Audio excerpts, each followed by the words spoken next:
அனைவருக்கும் வணக்கம்.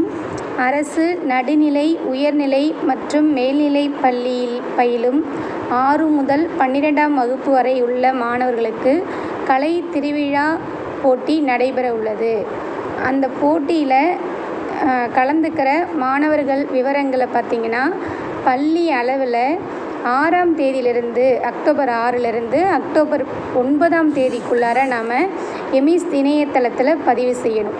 முதல்ல ஒவ்வொரு போட்டிக்கும் எந்தெந்த மாணவர்கள்லாம் பங்கேற்கிறாங்க அப்படின்றத முதல்ல நம்ம 9ஆம் தேதிக்குள்ளார பதிவு பண்ணிடணும். பதிவு பண்ணிவிட்டு 10ஆம் தேதியிலேருந்து 14ஆம் தேதிக்குள்ளார பள்ளிகளில் போட்டிகளை வச்சு முடிச்சுட்டு 15ஆம் தேதி அன்னைக்கு வின்னர் லிஸ்ட்டை நம்ம EMISல அப்டேட் பண்ணணும், ஸ்கூல் லெவல். ஸோ அதை எப்படி அப்டேட் பண்ணலான்றதை பார்க்கலாம். குரோமில் போயிட்டு உங்கள் ஸ்கூலோடைய யூசர் நேம், பாஸ்வேர்ட் போட்டு ஓப்பன் பண்ணுங்கள். ஓப்பன் பண்ணிங்கன்னா இந்த மாதிரி பேஜ் வரும். இதில் லாஸ்ட்டில் அந்த 3 லைனை டச் பண்ணுங்கள். அதில் ஸ்கூல் அப்படின்ற ஆப்ஷனை டச் பண்ணுங்கள். ஸ்கூலுன்ற ஆப்ஷனில் பார்த்தீங்கன்னா கீழே காம்படிஷன் அப்படின்னு இருக்கும், அதுக்கு கீழே ப்ரோக்ராம்ஸ் அப்படின்னு இருக்கும். அந்த காம்படிஷன் கீழே இருக்கிற ப்ரோக்ராம்ஸை டச் பண்ணுங்கள். ப்ரோக்ராம்ஸை டச் பண்ணிங்கன்னா இந்த மாதிரி ஒரு பேஜ் வரும். இதில் ப்ரோக்ராமில் செலக்ட் ப்ரோக்ராம்னு இருக்கும். அந்த செலக்ட் ப்ரோக்ராமை போய் டச் பண்ணி கலை திருவிழா அப்படின்றத நீங்கள் டச் பண்ணணும். அந்த கலை திருவிழாவை டச் பண்ணிங்கன்னா இந்த மாதிரி உங்களுக்கு ஒரு பாக்ஸ் வரும். அதாவது programme, class, type of competition, event, types of events. ஓகேங்களா? இதில் போய்ட்டு கலை திருவிழா ப்ரோக்ராம் செலக்ட் பண்ண பிறகு தான் இதெல்லாம் விசிபிள் ஆகும். அடுத்து கிளாஸு. நமக்கு பார்த்திங்கன்னா போட்டி வந்து 3 லெவலில் நடக்கும், 3 லெவல்ஸு. 6 to 8 ஒரு கேட்டகரி, 9, 10 ஒரு கேட்டகரி, 11, 12 ஒரு கேட்டகரி. ஸோ கேட்டகரி வைஸ் நம்ம ஸ்டூடெண்ட்ஸை வந்து பதிவு பண்ண போகிறோம். ஸோ ஃபஸ்ட்டு வந்து நம்ம ஸ்கூலில் 6 to 8, இப்போ நடுநிலை பள்ளியை பொறுத்த வரைக்கும் 6 to 8 மட்டும்தான் பதிவு பண்ணுவோம்.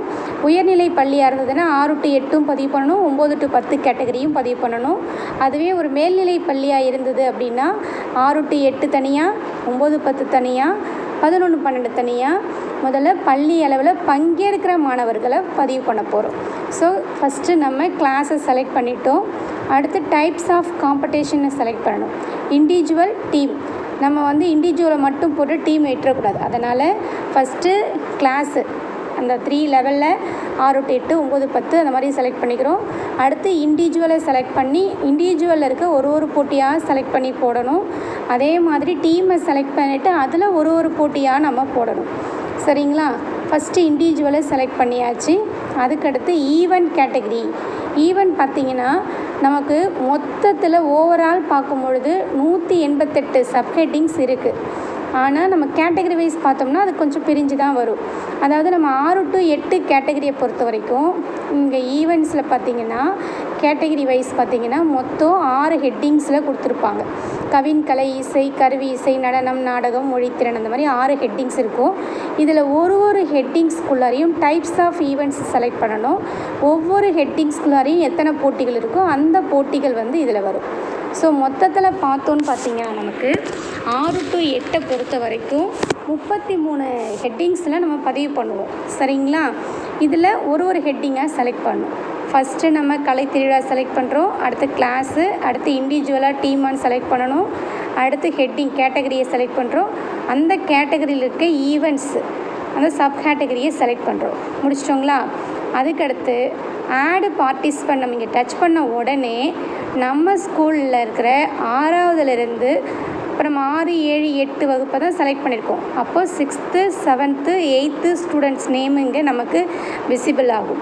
இதில் எந்தெந்த ஸ்டூடெண்ட்ஸ்லாம் இந்த போட்டிக்காக, அதாவது இப்போ கவின் கலையில் நான் என்ன செலக்ட் பண்ணியிருக்கேன், ஓவியம் வரைதல் கொடுத்துருக்கேன்.